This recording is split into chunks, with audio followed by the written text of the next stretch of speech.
Hello and welcome. You're listening to the Sickle Cell Action Network, a weekly internet radio show presented by Martin Center Sickle Cell Initiative and sponsored by Mass Therapeutics.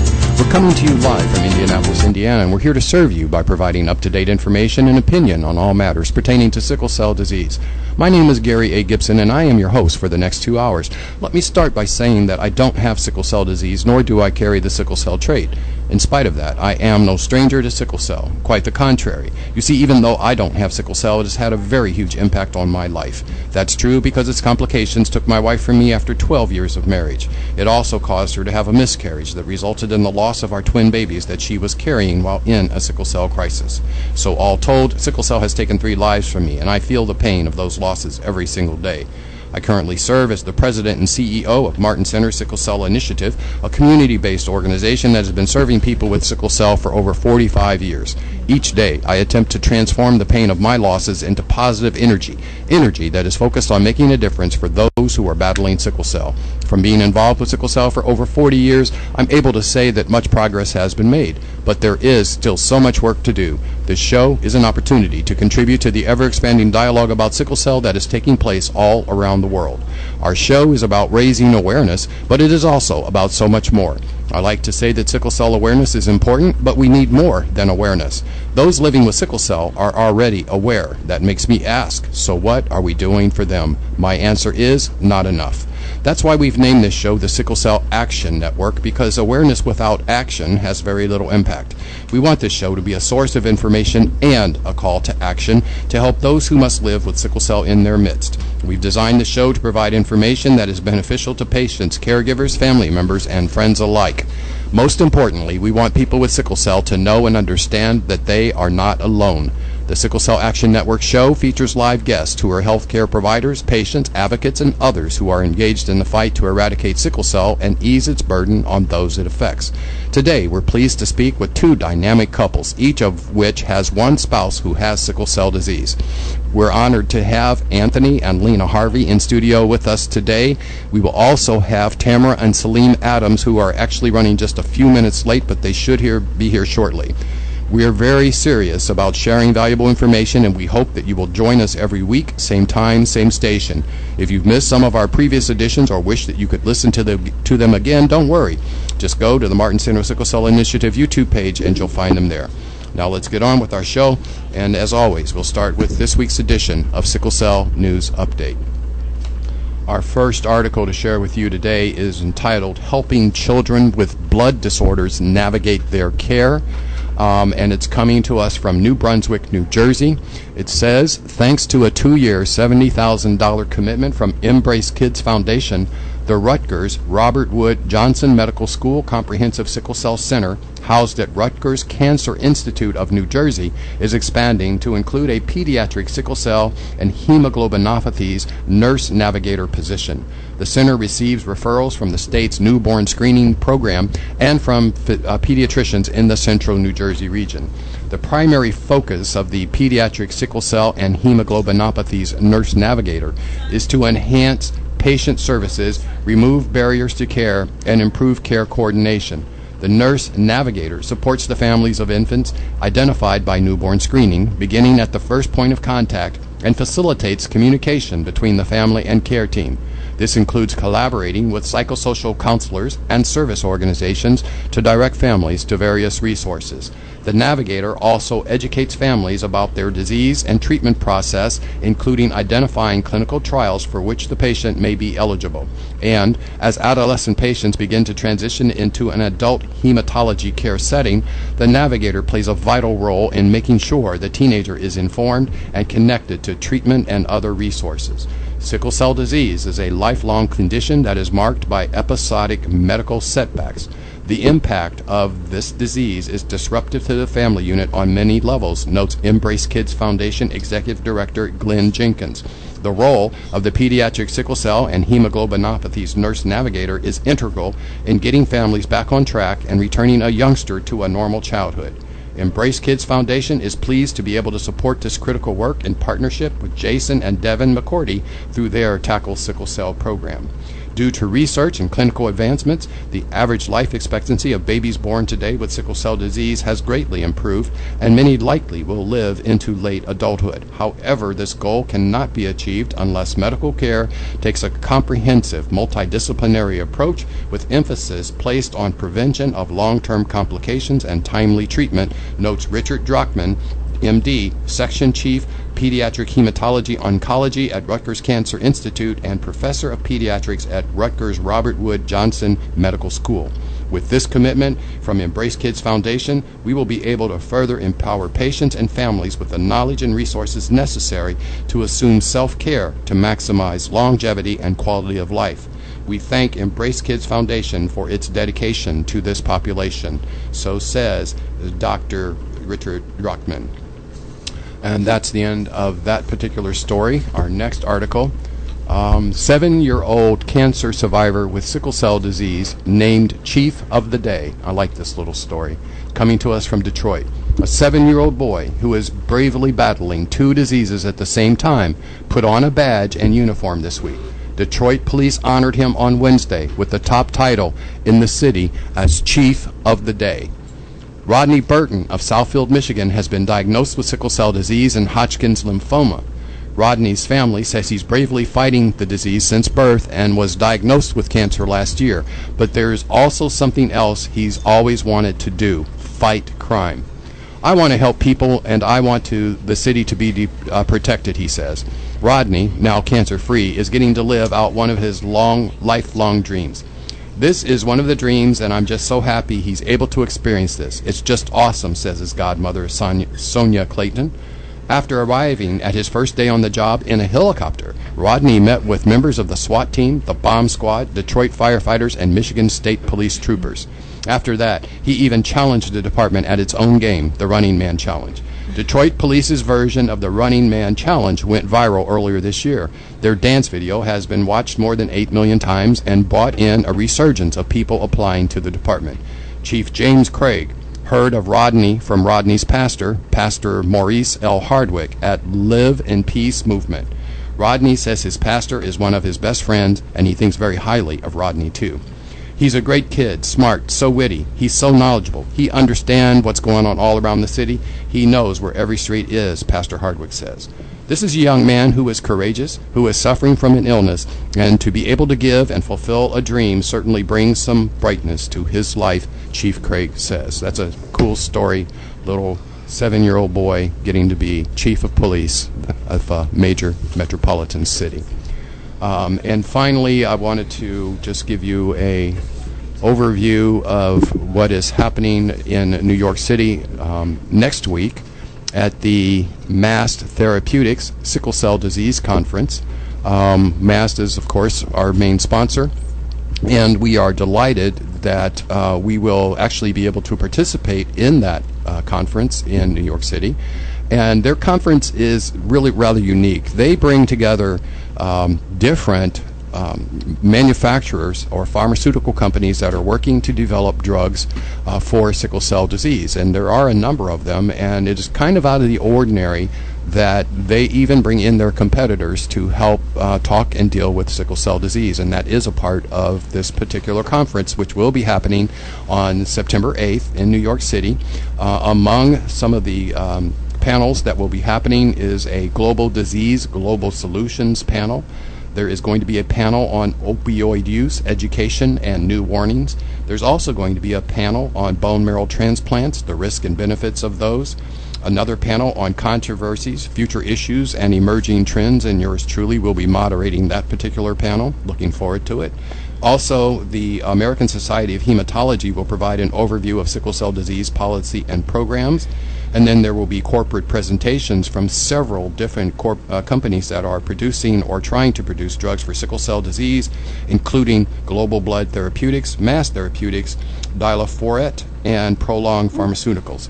We'd like to thank Mass Therapeutics for putting this conference on and giving us an opportunity to participate in it. And ladies and gentlemen, that is the Sickle Cell News Update for today, Tuesday, August 30th, 2016. You are listening to the Sickle Cell Action Network show, and when we return from our break, we will start talking about sickle cell and relationships with 4 wonderful people.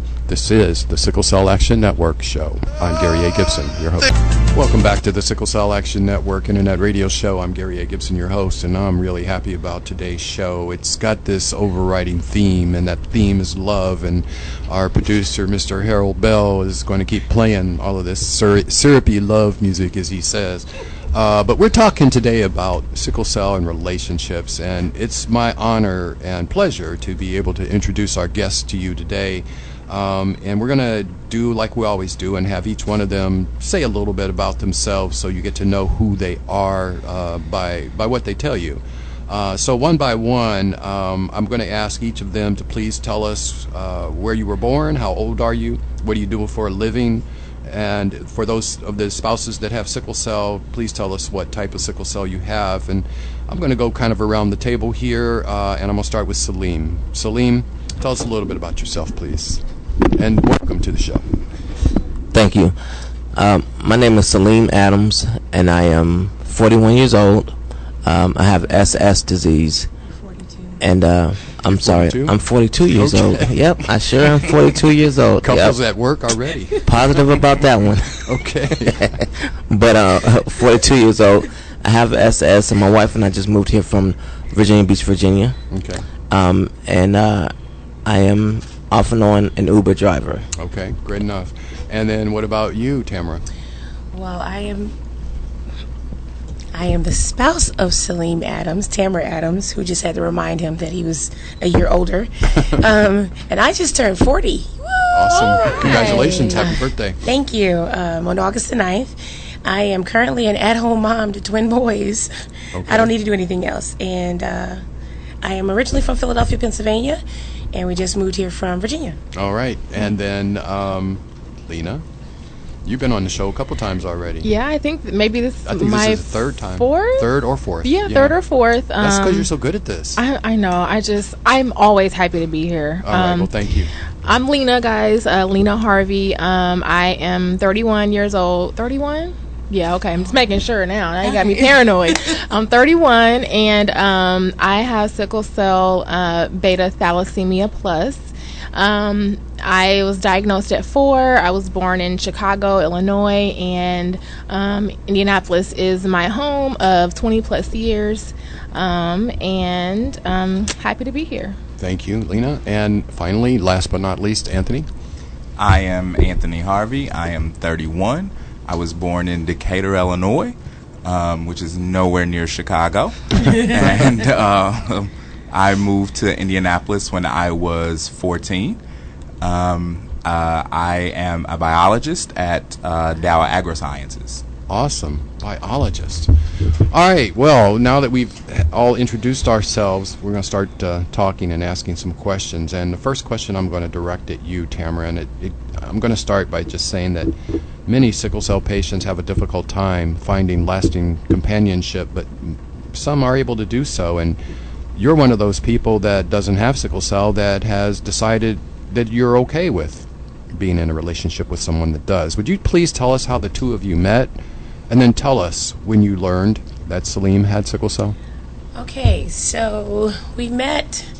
He used to work at a Christian bookstore, and I went in there looking for a CD, and I saw this guy, and I thought he was a snotty-nosed geek. So, wow. Okay. So I thought, I was older than him, and by all means, why would you be smiling at me too much? I had arrived, of course, at the ripe old age of, I think, about 19. And so I thought he was still in high school. So we met at the bookstore, found out later that we attended the same church. Because I was so inquisitive about how old he was because he looked so young. The first question I asked him when I finally saw him at church was, how old are you? Which he thinks I was, really so high up on trying to figure out. It wasn't all that. But shortly we, just grew in friendship, and then we decided to get engaged and get married. I found out that he had sickle cell probably about a week after we decided to start dating. Okay. I had spoken to him before, and Saleem didn't really say anything, and I later found out that he didn't want to say anything because so many different women that he had spoken to, they kind of shunned him. Right. So he didn't really say anything, and so a week after, I found out a little bit before then that he had sickle cell, but I didn't really understand all that sickle cell entailed at the time. I don't think I had really even heard about it that much. I just knew that he finally told me, and then shortly after we started dating, he went into the hospital for about a week. We started dating on February 19th, and then he went to he was in the hospital. Okay, and we'll come back to that point too, the hospital. And Anthony, what about you? Same question. How did you and Lena meet, and at what point did she tell you that she had sickle cell? So Lena and I first saw each other at my church. I would say that we probably met about a month later when it was my first day starting at North Central High School, and I was lost looking for the gym, and she was late leaving the gym. Okay. And we ran into each other at the hall, hall, and had a little conversation there because we had some familiarity. And of course, this is my first day at North Central, which for me was a huge school. And so we talked a little bit and had a little conversation. We started dating some 6 to 8 months later. I think I found out she had sickle cell shortly after. I remember she had her gallbladder removed, and of course that's not sickle cell, but she was in for complications from sickle cell. So we talked about why she was in the hospital and what sickle cell was a little bit at that point. Okay.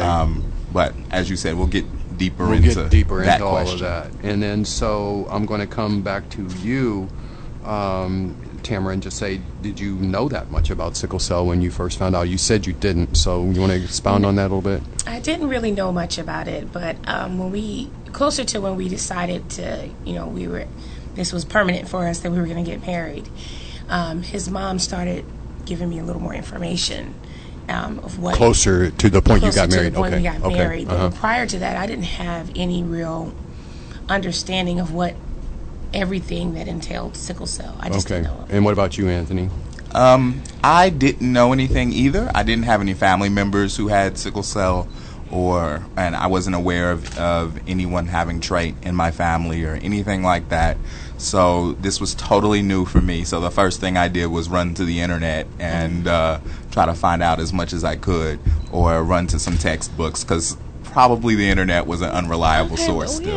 We're not that old. Jeez. Well, what's really interesting is that the same thing happened with me, that I did fall in love with a woman that had sickle cell, but she told me right up front. I mean, the time I met her, she told me. So I think that it's interesting that distinction is there, but I didn't have an internet at the time to go to. So that's the point I'm trying to make. At the time that I met her, there was no internet. So I had to go to the library to start reading about sickle cell. And, of course, there wasn't a whole lot there then. Yeah. So anyway, that's really interesting. So, Tamara, would you tell us how you felt when you found out and started learning about sickle cell? I didn't have any real different reaction. Saleem, as you guys have met him before, he is awesome. He's an awesome guy. Yes, he is. And he is fine as wine in the summertime. Okay. So I had no problems when I was really, talking to him and finding out. When I found out he had sickle cell, I didn't have any issues. Okay. I just felt like there's this amazing guy that needs support. Okay. I just didn't know. I didn't really have an understanding of what that support entailed. I just knew that this wonderful person, and he, started giving me a little bit of story of how women would just kind of, once they found out, they would not be found anymore. So I just felt like that's so horrible, But he was an awesome guy, awesome person to talk to, easy to talk to, very funny. So I just wanted to figure out, how could I, sickle cell didn't prevent me from getting close to him. All right. And then, Anthony, what about you? What was your initial reaction and you started learning about sickle cell? So my initial reaction was sort of, oh, that's interesting. We were young, and I didn't know if we'd go the full distance, right? So Right. it was like, oh, this is interesting. This is something I'll have to keep in mind. This will be something that affects what we do, and certainly her life.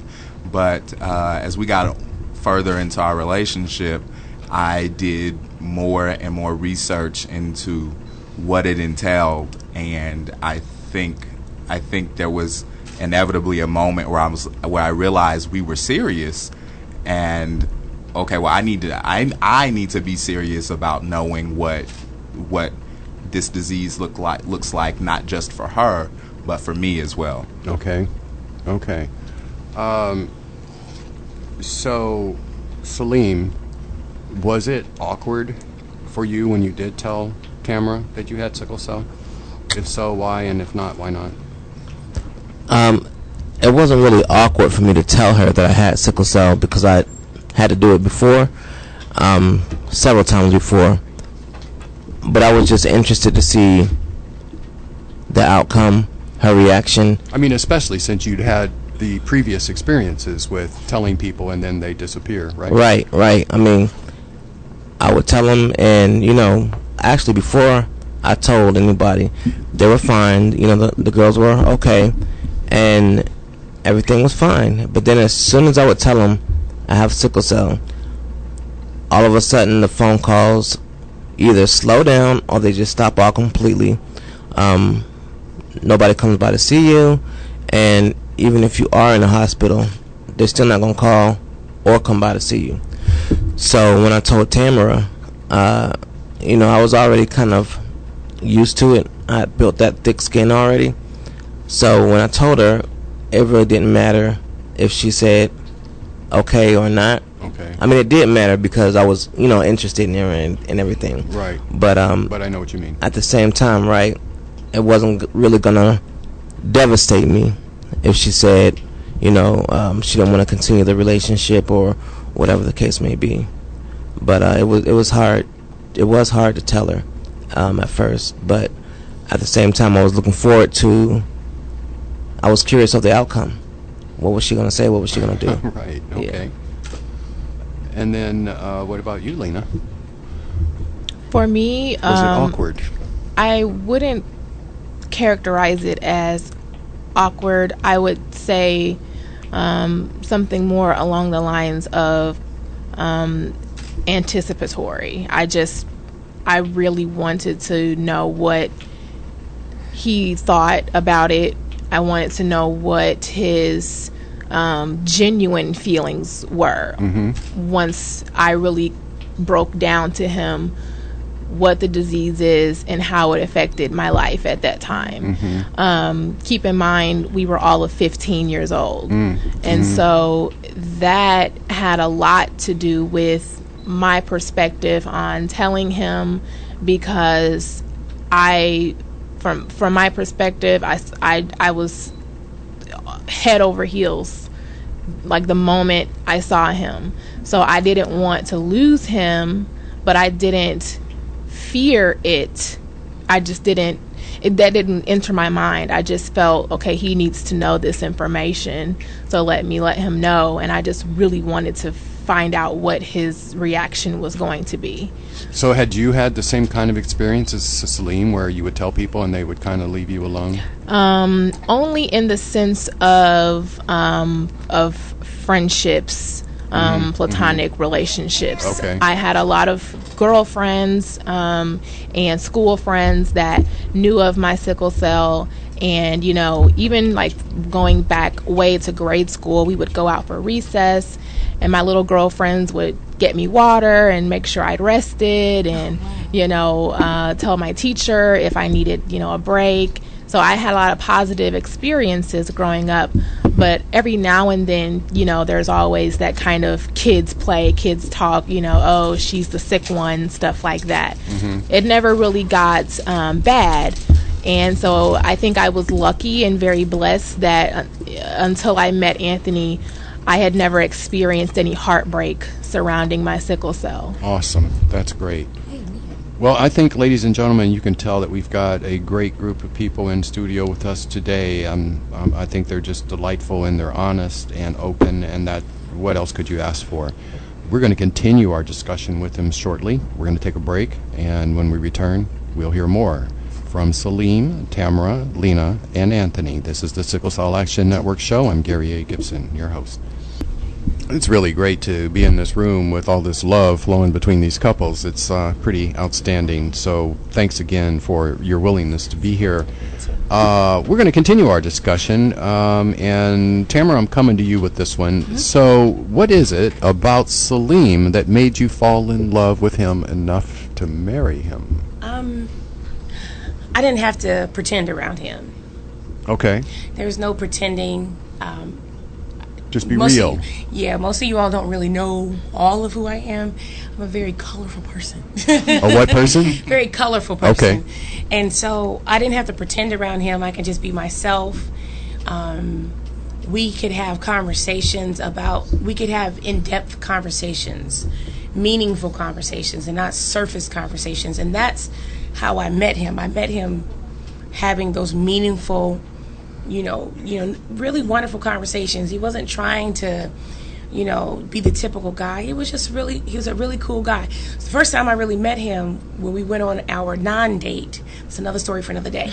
Went on our non-date. I thought he was so cool. I gave him my beeper number. A beeper. A beeper. Okay, a beeper. For those of you all out there, that's the thing the doctors now use. But yeah, I gave him my beeper number, my work number, my house number. Because I was like, above all, he's just a really nice person to talk to. Okay. And he was just that easy. And what about you, Saleem? What made you fall in love with Tamara? Well, let's see here.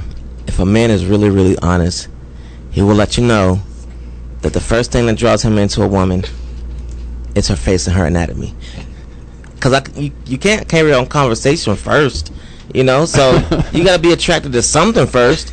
So, she looked good, and I'm, watching her, and we were in church, I ain't gonna lie. I'm watching her walk across the church and everything, and I'm like, oh my God, wow. So, after that, we kind of hit it off through a mutual friend and everything, and it was just her personality and the fact that she had an air of sophistication around her that intimidated every other brother in the church. But not. And I'm like, you know what? I'm gonna try. If she shoot me down, she shoot me down. I'm gonna live. But hey, things go on. But anyway, so I stepped to her and we hit it off. We went to a concert together, and after the concert, we got a chance to hang out and talk and everything. And also, I loved the way she loved the Word of God. It was real to her, and it wasn't something that was surface, and she wasn't doing it just for show. But I could tell she was sincere about her walk with the Lord. All right. Did you ever have to use her beeper? Yes, I did. I actually called that beeper number several times. I do remember those things. Yeah. Messages that would say, he would put numbers that would say "I love you" or something like that, or in numbers. In numbers. Yeah. You turn it upside down and it says "I love you." Oh, that's pretty clever. Yeah. Okay, Anthony, it's your turn now. What is it about Lena, or what was it about Lena that made you fall in love with her enough to marry her?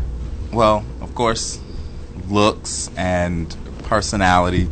We quickly became really good friends, and the infectious smile. But after all of that, it was about admiration.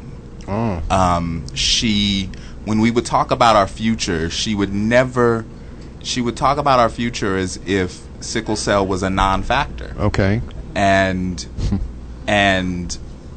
that admiration that she knew this was going to be a struggle for her entire life, but she said, I am not defined by my sickle cell, and I want to do things, I want to enjoy life, and so that early infatuation built into respect and admiration, which and she is still today at heart the same girl who says, I just want to dance and I don't care what is the end result. I know this activity is going to put me at greater risk for a sickle cell crisis, but I came here to dance, and that's what I'm going to do.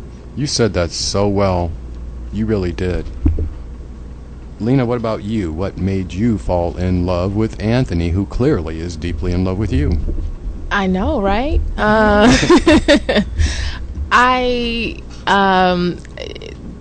Anyone that knows Anthony knows that he's a very committed person, and he's always been that person, even from the moment we met. I don't know whether it was 14, 15 years of age, but we were young, and I saw him, but I really saw him. Like, I noticed him.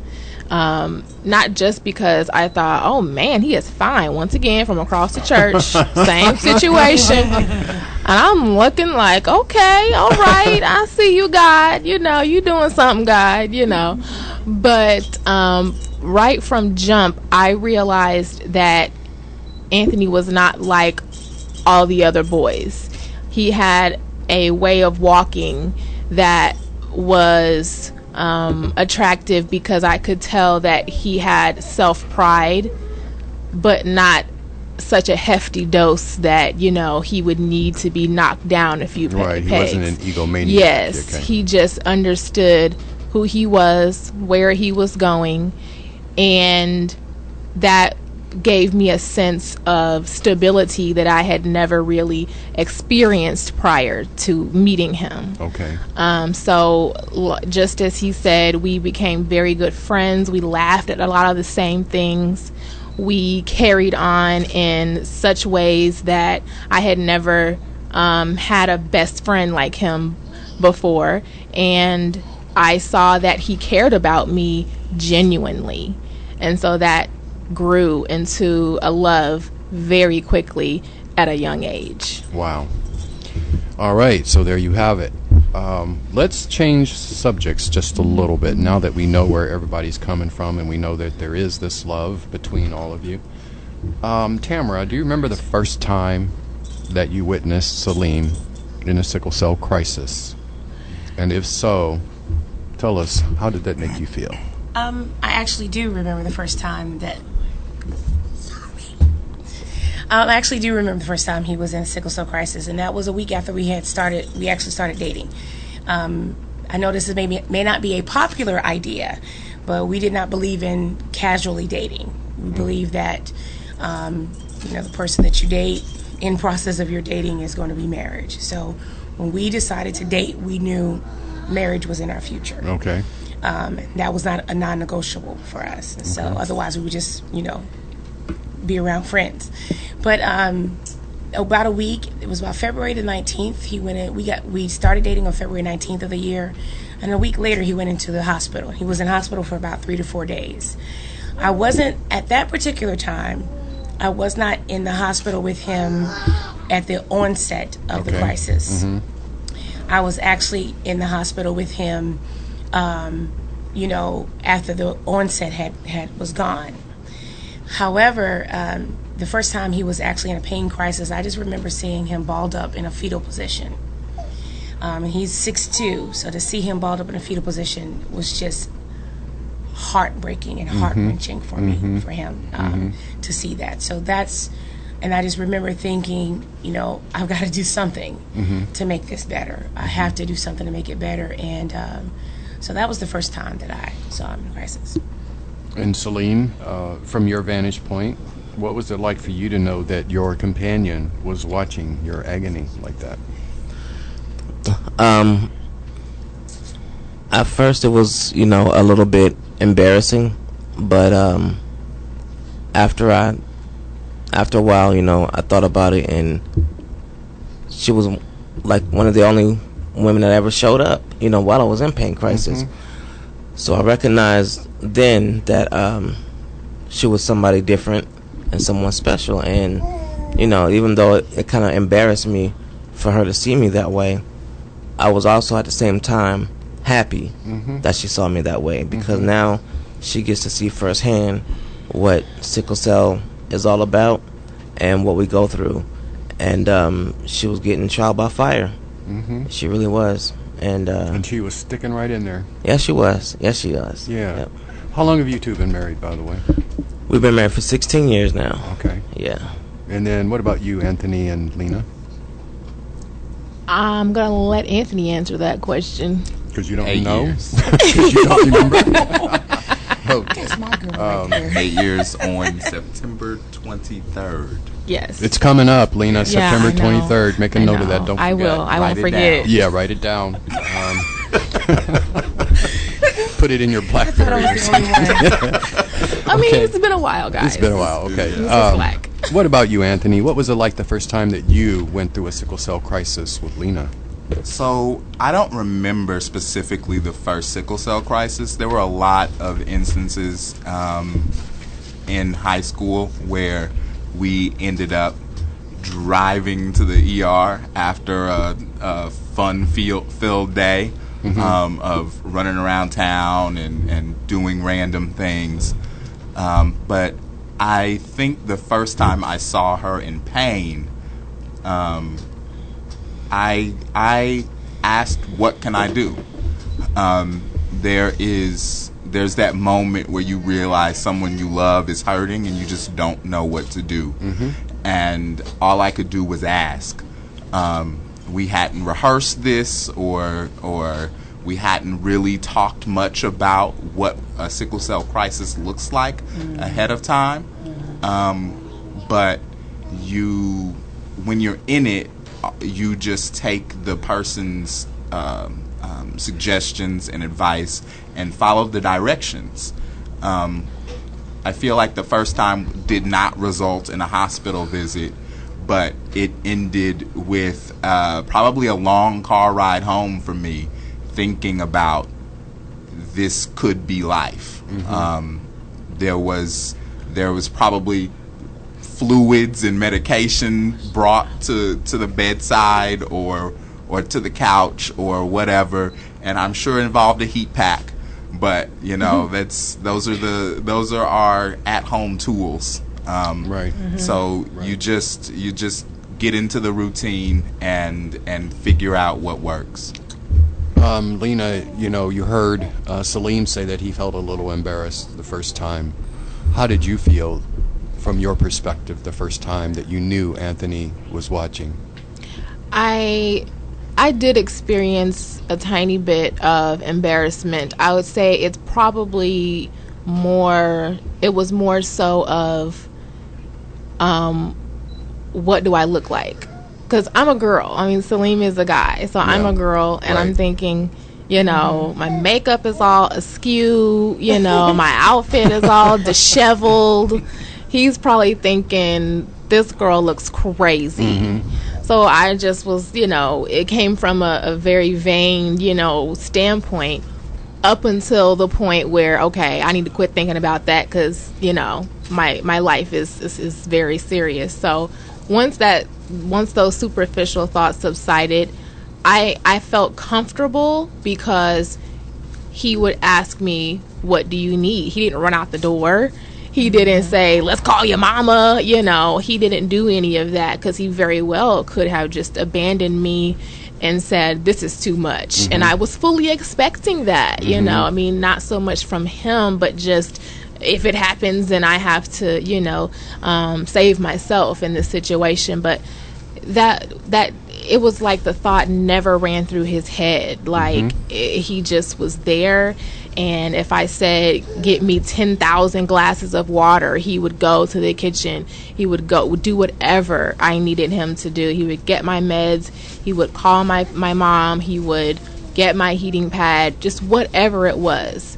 He just was there to do it. And he's right. A lot of times I would have a sickle cell crisis at the end of a day when we were out on dates and, having fun with our friends, and they never really saw that side of our relationship. No one really knows truly how much we've been through, just the two of us at the end of the day. Right.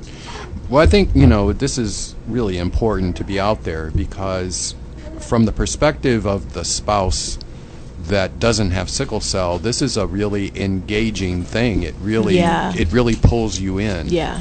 And you feel it. You feel something every time you're watching your loved one in pain, and you feel some of that hopelessness that Anthony referred to.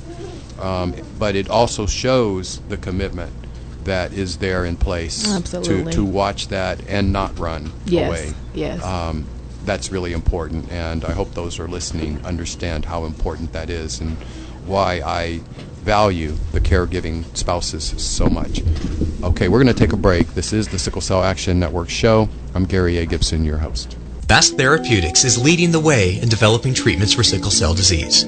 We're proud to sponsor the Martin Center Sickle Cell Initiative in its mission to provide leadership, education, and support services to the sickle cell community. Hi, I'm Gary A. Gibson, your host for the Sickle Cell Action Network Internet Radio Show. If you are impacted by sickle cell disease in any way, whether you are a patient, a caregiver, or a friend, you need to join me every Tuesday at 4 p.m. Eastern Time. I promise that you will find our show to be full of information, perspective, and opinion about all things sickle cell. See you Tuesday right here on RadioNext.tv, the Cool Groove site. Welcome back to the Sickle Cell Action Network Internet Radio Show. I'm Gary A. Gibson, your host, and we are having a wonderful conversation with four amazing people. And this, to me, feels like family, the way it's going today. I think everybody would agree. As a former caregiver for a sickle cell patient myself, I can easily relate to you, Tamara, and Anthony. I know that you have to find a balance between being a loving spouse and a loving caregiver more often than most people have to. So, Tamara, what is that like for you? Trying to find that balance between a loving spouse and a loving caregiver. Sometimes you have to make some hard decisions. And what I mean by that is, sometimes you want to be able to do and go, and you want to have complete freedom of, what's going on in your life, but you have to balance things out. And also making sure, he's being taken care of properly. It's a lot of sacrifice. I'll just say that. I think the best word to say is a lot of sacrifice to balance loving and caring at the same time. It's a lot of sacrifice, and if you're not careful as a caregiver, you will forget to take care of you. And then eventually what ends up happening is you find yourself in a position where you're not feeling well enough to do what you need to do to love the one that you love. So it's a sacrifice and a balancing act. It's kind of constantly a balancing act. Yes, I know, and I agree with you. Anthony, do you agree? You may have a slightly different issue because of some of the things Lena's already told us about how she's going to dance until she falls out. And I don't get that from Saleem so much. But, Right. So, but what is that like for you? I totally agree. There's a lot of sacrifices to be made. I think you do find yourself putting yourself last a lot. One thing when we have arguments or issues or whatever, they need to be resolved quickly, because I can't allow myself to be upset about a conversation we've had and that prevent me from doing what I need to do as her caregiver.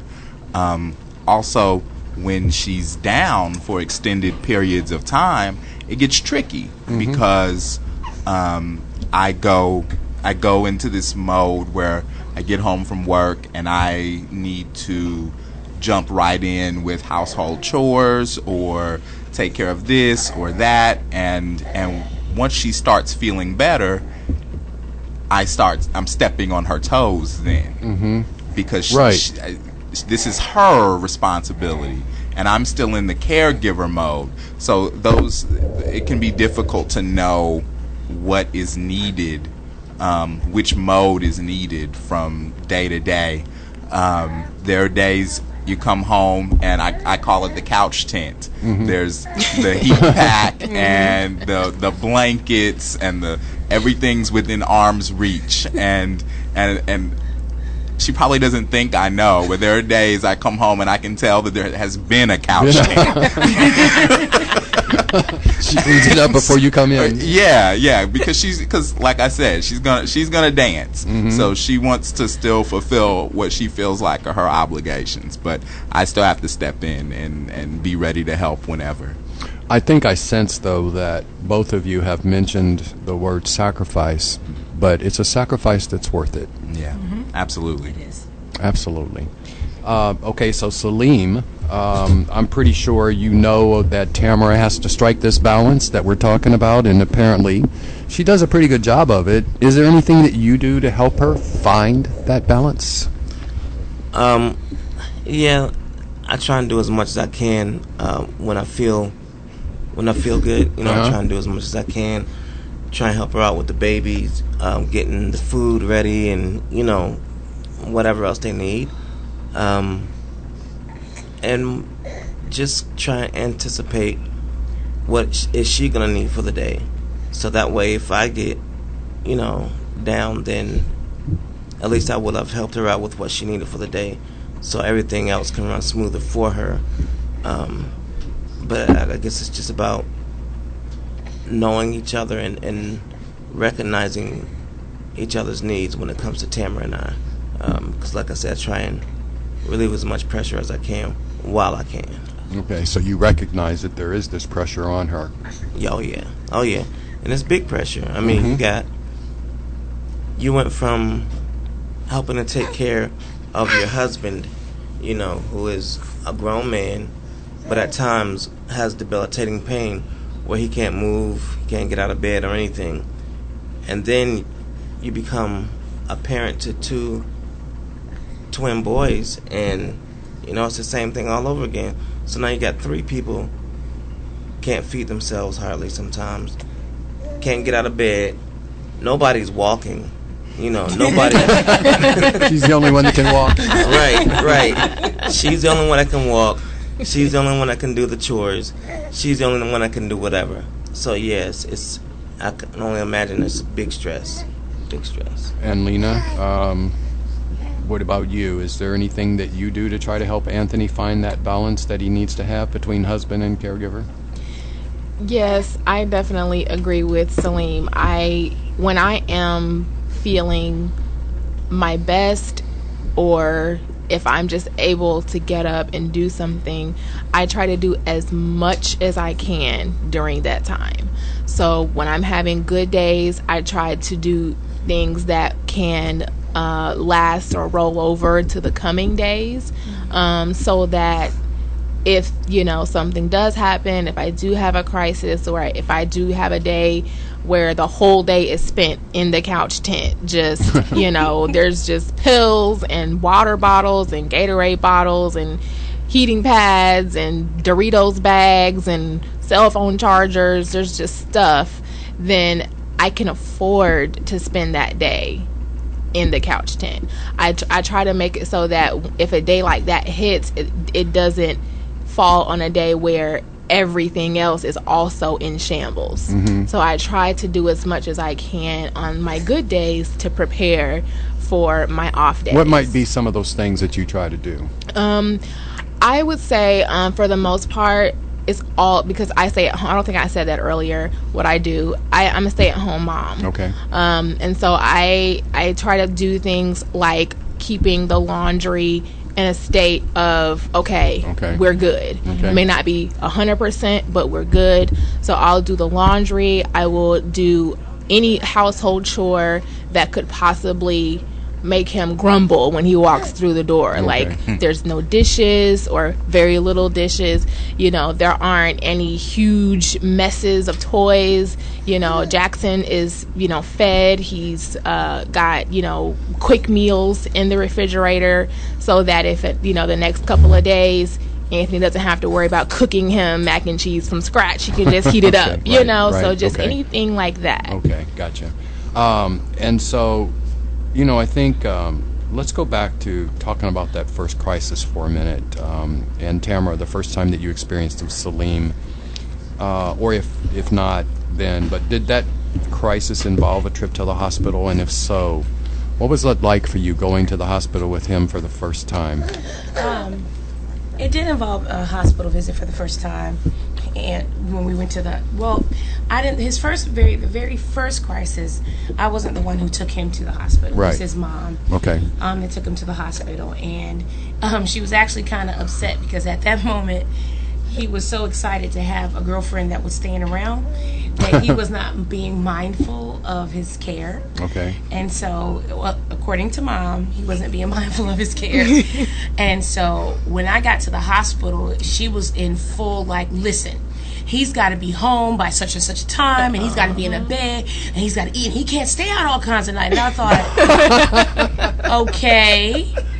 All right. So she read you the book. Yes, Yep. she did. She read me the right act. So, and which translated very well when we did get married, and I was responsible for his care.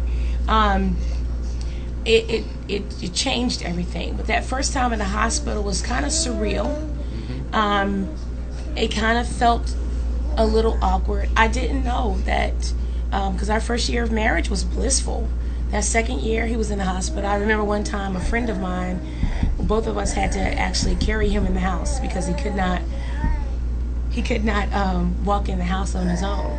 So I didn't know it entailed more hospital visits and, how frequently the hospital visits would come. So it was kind of surreal at first, kind of like, oh, my boyfriend at the time, because he hadn't proposed yet.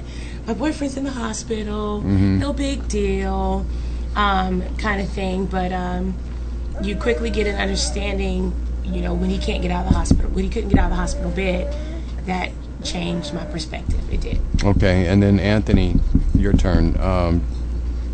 Did that first crisis that you saw Lena go through require a hospital visit? And if so, what was it like for you? If not, what about the first time that you had her with the hospital? I'm not sure that the first crisis required hospitalization. Lena, in our early years of dating, she didn't have to be admitted to the hospital very frequently, but there were frequent ER visits. Right. And similarly, I can recall having to help her to the car, and the drive from the east side of town to St. Vincent, where her preferred doctor was, and that car ride is terrible. Yeah. You're driving, and every bump elicits a moan or a groan, and you feel terrible, so you drive a little slower, and you try to swerve and not hit the bumps, but you need to get there as soon as you can. I think, and then you get there, and no one seems to be exhibiting the same sense of urgency that you have. Right. And it makes you angry. It makes you angry, and if anything, it reinforces what you already know, which is that you are in love with this person, and that you don't want this to last any longer than it has to. I remember the first time that I witnessed a sickle cell crisis, and I walked into the room and I put my hands on the edge of the bed, and she screamed in pain because I shook the bed. And I'll never forget that. And she screamed a terrible howling scream. And I said, "What?" And she said, "Don't do that." And I said, "What?" She said, "Don't touch the bed like that." And all I did was put my hands on the edge of the bed. And at that point, I knew how serious it was. Right. So, Saleem, did you do anything special to try to prepare Tamara for what she would be having to go through when you had to go to the hospital? Not really. I had to prepare for some things, but for the most part, fortunately, when we started dating, my mom had already basically, approved she of read her the book and everything. and then read her the book. Right. My mom suckered her in, and then she gave her the business. Okay. But yeah, my mom, she really stepped in. My mother and my older sister, they really stepped in, and they showed Tamara what it takes to take care of someone with sickle cell, and squashed a lot of myths and let her know that even though I'm in the ER or I'm in the hospital, doesn't mean that you can take a breather and not pay attention to what's going on. Yeah. Because in the hospital and in the emergency room, things are completely different. And not every nurse and doctor and attendant, not all of them are bad at all. I mean, they're some really good people sometimes, but even they forget what to do. Even they, panic sometimes or get worked up, especially when they see, the amount of medication that we're on. They're like, wow. Mm-hmm. So, it was the little things I had to prepare for. My mother and my sister prepared her for the more major things. The amount of time spent in the hospital, sleeping on the cots and everything, and this and that. And then I can't forget about my mother-in-law. Her mother was no joke, because her mom would come into the ER. She had a notepad, she had a pen, she had her stuff written out in columns. This is his nurse, this is his doctor, this is what time so and so came in or whatever. So she learned that from her mother. Wow. Go in. When you go in, you need to document everything that's going on. So she was taught a lot, but I didn't have to. Okay. Be You the didn't one have to to do a teach lot her. of. Okay. Right. What about you, Lena? Did you try to do anything to prepare Anthony? I did. I mainly tried to make it so that he kind of had a shorthand with me, so that our communication was easier. When the doctors and nurses start coming at you, from a patient's perspective, I'm just like, let's do whatever is necessary to make this pain less. I think from Anthony's perspective, it's the same thing, except he has to kind of hang back a little bit, especially in that time where it's like an acute, situation, like we have to do something now. So I tried to make sure that I was, no matter how bad the pain was, I didn't want to lash out at him to make him feel as if I didn't want him around, because I needed him around. So I just tried to not lash out. We had to establish a shorthand, back and forth, so that we knew what was necessary. And then I just tried to keep my bag packed, my to-go bag, and I would bring it with me sometimes when we, would go on trips or whatever, just in case, to make it easier for the both of us. Okay. Well, thank you, all of you, for sharing this information with us. We're going to take a break, and when we return, we'll start completing our discussion with Saleem and Tamara and Lena and Anthony. This is the Sickle Cell Action Network show. I'm Gary A. Gibson, your host. So we're going to keep talking, and I'm going to ask Lena and Anthony, you guys have a child, and little Jackson, and that certainly has to add to the dynamics of your relationship. How do you guys manage family life with sickle cell in the picture? Sickle cell in our household is one of those things that thankfully now is kind of becoming more of a secondary issue. And what I mean by that is the past 5 or so years, basically since Jackson, my sickle cell has improved greatly. I have been very healthy. I have been hospitalized no time since I had him. I have had crises and I do have daily pain. However, he's like my little good luck charm.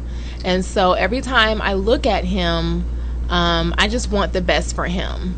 That's from my perspective. I see my child and I see a great responsibility, but I also see this child that was this little bitty baby. He came early on a day I was supposed to be watching Judge Mathis, and he was 4 pounds and 8 ounces. Wow. And he rocked my world. I mean, he came unexpectedly early because I had no amniotic fluid. It was just gone, and we don't know what happened to it. The doctors said eventually, they said, we think that that you needed it. Your body needed it. You were so dehydrated that he ended up just giving you all of his water. And so I tell people that he basically saved my life. He gave me what he could give in utero, and he still acts like my protector to this day. So around our house, sickle cell is a thing that we are very serious about a lot of times, but we also can laugh and joke about it, you know, when there's something funny, you know, that happens. Anything you want to add? There's no such thing as planning with sickle cell. Yeah. You think you're going to the park on Saturday, and in reality, everyone's staying in because it's too hot and there's not enough water in the world that can prevent pain at the end of the day. So it affects us in ways that Jackson doesn't realize or understand yet. We are careful about telling him in advance things that are going to happen because we know that we can't really plan. But yeah. Okay. And Saleem and Tamara, you both have some infants in your household, and you actually ended up having to bring them here with you. And if you're listening, you can probably hear these young men. You had a babysitter that backed out on you at the last minute, but what's it like with you and your twins and sickle cell in the household? Right now, it's a handful. Right. Because we've been trying to keep them quiet for, an hour and a half? Yeah, they've done well. And so they've been in the background. We've tried being the best little boys ever. But for us, and he wants to talk too, for us, it's a matter of schedules and keeping things on a schedule. Without a schedule, we're not moving anywhere or going anywhere. And Lena said something earlier about, you know, if I have a moment, I've done so many things in advance. Well, for me, my thing is, even though I'm not the one who gets sick, and one of our little guys is actually diagnosed with sickle cell as well. And so he's only 7 months and he hasn't had crisis yet. So for me, right now, it's a matter of making sure things are on a schedule. So if I have to have someone come into my home, or we're very busy, we have a lot of things that we do, that there's a schedule in place, and people know this goes here, and at this time they eat, and at this time they're sleeping, and at this time they're such and such. So you know, that's one of the main things that has changed for us, is we've had to be highly organized. And making sure we've been married twice as long as you guys. Yeah. Right. So we've kind of gone through the, you know, okay, today we're not going to be able to go walk down. And we lived in Virginia Beach. So today we're not going to go to the beach. We're staying at home, and we do a lot of staycations and a lot of, you know, we get very creative. Like, we have even though I didn't want a minivan, I want to go on the record to say I didn't want a minivan, Right. but for all the people out there with minivans, oh my gosh, it's the best thing since sliced bread. Yeah. Okay. Yeah. So I said to him, we're going to go sit in the back seat of the minivan and bring our tablets and watch TV. Oh, yes. Because that's what we're going to, you know, things like that. So that's how things have changed. We've just had to be a lot more organized. Okay. So I'm going to change directions again and ask you, Tamara. If I handed you a magic wand and told you that you could use it to wish for something for Saleem, but that wish could not be for a cure, what would you use that wish for? There's one thing that I always hear him say from a childhood, and from being a child, and it's something that's very simplistic. I would wish that he could run. Run. Just run. Okay. Like a marathon. Yes. Seriously, like Yes. run. Right. Because he would always comment that if he ran when he was a child, it would send him into a pain crisis. Right. So one of the things he did when we first started dating is I ran track for Norfolk State University. And so one of the things that we did, one of the things I did, I was like, okay, let's go run. I'm going to go run a couple miles, such and such and such. He decides he's going to come running with me. Okay. Knowing full well that was not something he should be doing. Right. But if I had a magic wand and I could make anything for him, I would want him to just be able to run. I like that. I want him to run. Anthony, I'm going to hand you the wand now, and you still have the same conditions, everything but a cure. What would you wish for Lena for? I think again, something very simple: energy. I wish that she had the energy to dance like she wants. I wish that she had the energy to complete everything that she wanted to do. And for us, the limiting factor for what we can accomplish or what we can do at this point, because she has responded to the medication so well, is not the pain, it's the energy. And I think that she really would like to be able to take a task and run it all the way to completion in one step. I tease her a lot about, when she gets into her cleaning mode, she cleans with lots of breaks. Okay. She's got to take lots of breaks. Right. And I tease, but I understand. She needs to sit down. Okay, so Lena, I'm going to hand the wand to you now, and I'm going to ask you, what would you wish for Anthony? No, I'm asking Lena right now. I'm coming back to That's kind of a difficult question for me, because Anthony is, and I mean, you have to know him. He has so much. He's so put together. Okay, I'll put it that way. He's very put together. But if I had one wish for him, I think that it would be all around, just like no limitations. Just wherever, like, I mean, that kind of sounds more like a prayer, and I do pray. I pray this prayer for my husband, is that the limitations be taken off of his life. Because when we run into issues where I have the energy, then it's about the fact that since we're a one income family, now we don't have the funds. And I even if I did have the energy to work a full-time job, that wouldn't fix, those same types of limitations. It would make things easier for us in a sense, but I just find that my husband works so hard to provide for us. He works so hard to be my caregiver around the clock sometimes, and he is all around just a good husband that provides in every way possible. So I would just like for whatever limitations he experiences in his day-to-day life to just be lifted. That's wonderful. And Saleem, your turn. What would you use that magic wand for to wish for Tamara? Wow. I think I would use that magic wand to wish for peace and quiet. Peace and quiet. Mm-hmm.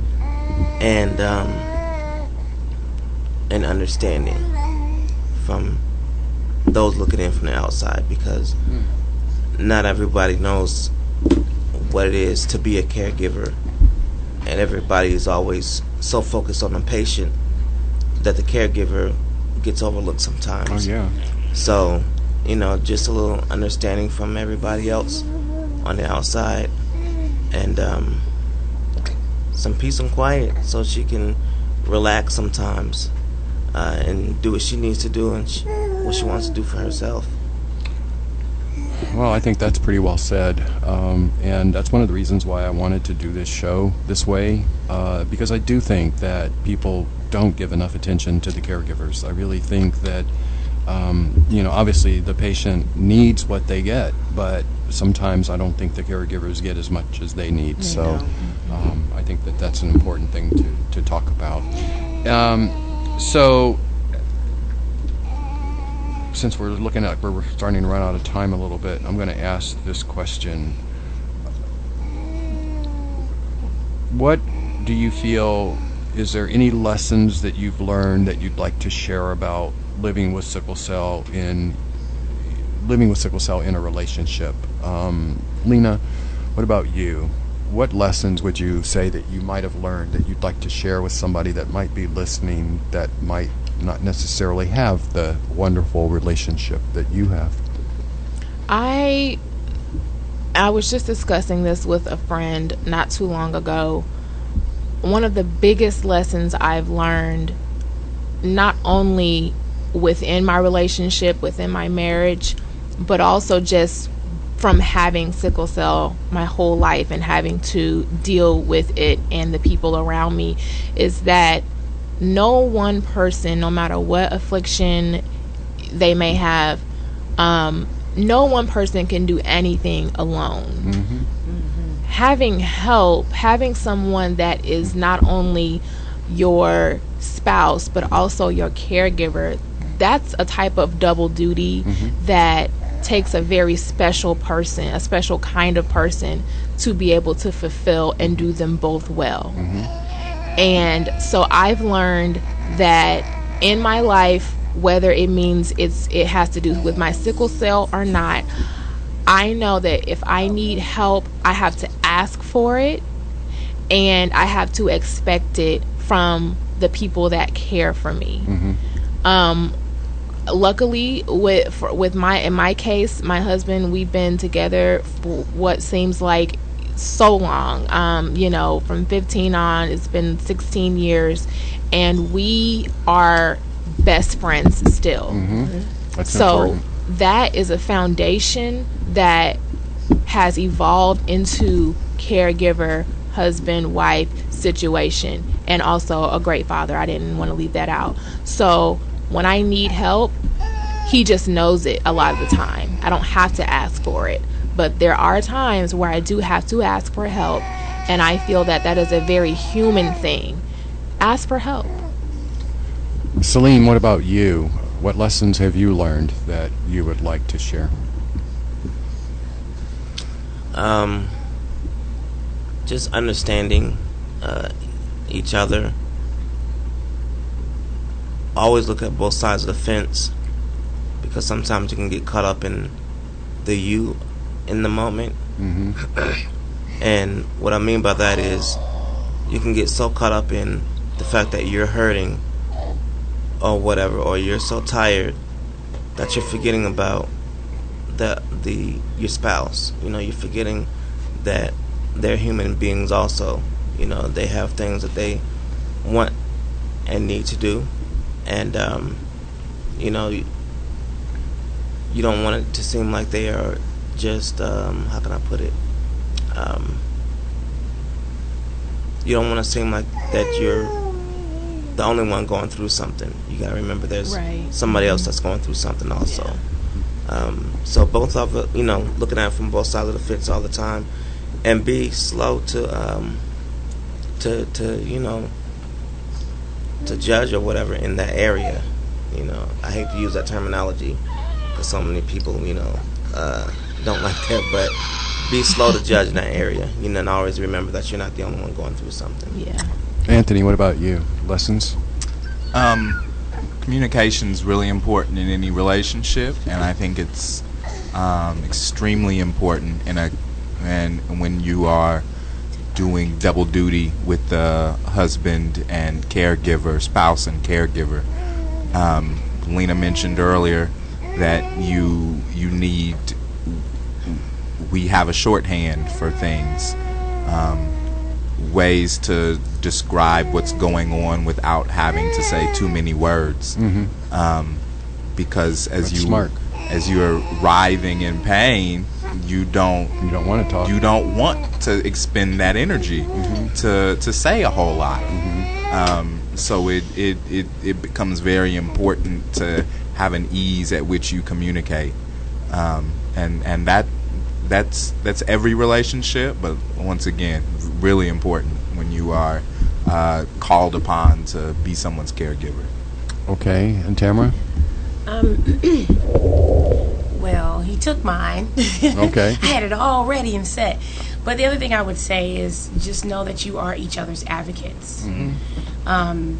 communication is key. That is paramount. That is the foundation for any relationship. Don't do things angry with each other. If you're upset about something, communicate it appropriately. If you're upset, go to your corner, be quiet for a little while before you say something out your mouth you don't have any business saying that you can't take back. But make sure you are each other's advocate. And this time, with my husband, I've had people say some really ugly stuff, like, why isn't he working? Why isn't he doing such and such? Because people don't really understand. Right. I was a school teacher for 14 years, and so being in a public, in a professional job, sometimes when I had to take time off for Saleem and make sure he was taken care of, they didn't understand that. So I had to advocate for him at my job. He had to advocate for me. Sometimes it seemed like I was being mean about certain situations, but it was for his care. It was the best thing for his care, so he had to explain.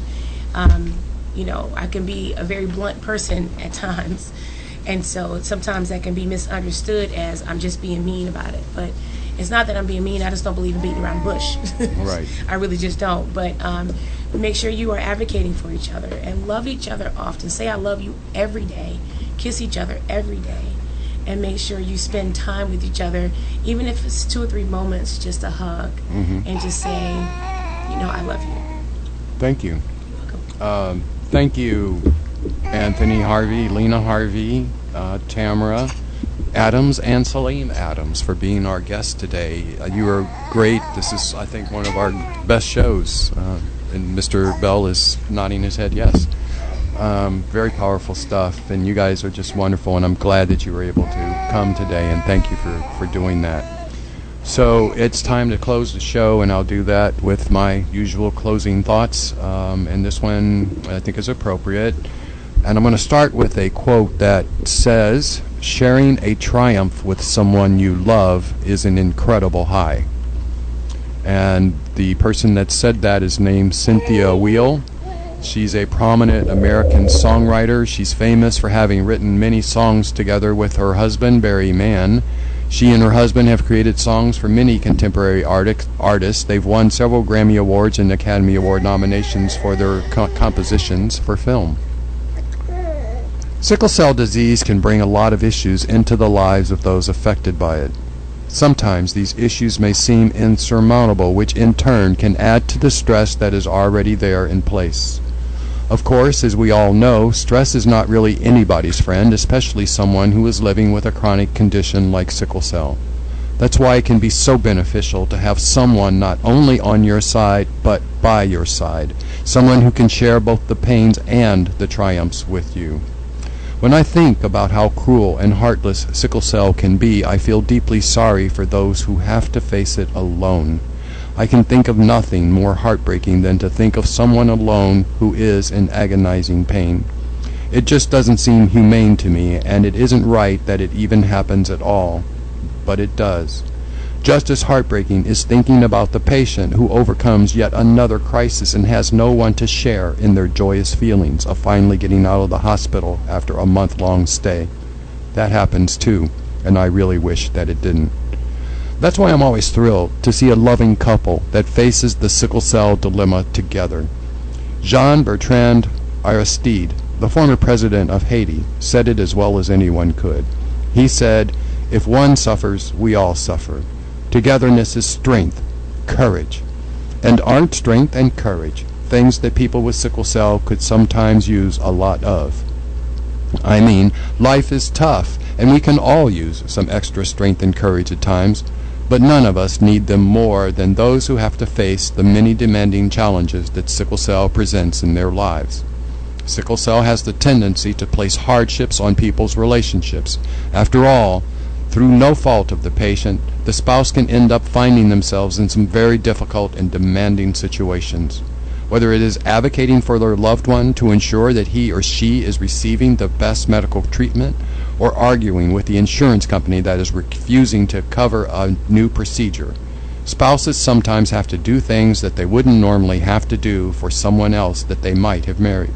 Still, they do these things anyway. They do these things because that's what people always do for the people they truly love. This makes me think of a line from the 1970 movie Love Story. It is perhaps one of the most famous lines from movies of all time. You know what I'm talking about, don't you? It's the line that goes, "Love means never having to say you're sorry." I say this because I'm sure that there are times when sickle cell patients feel the need to apologize for the issues that result from their illness. I'm also sure that there are times when caregiving spouses feel the need to apologize for not being able to do enough to help their loved one. In both cases, there is no need to apologize because neither party has done anything wrong. There is no need to say, "I'm sorry." That's why it's so important for us to recognize that the spousal bonds of couples living with sickle cell are truly special and worthy of our admiration. They are sharing their lives and all that comes with those lives, and they are doing so with the deepest connection of all. That connection is called love. That connection is why sharing a triumph with someone you love can be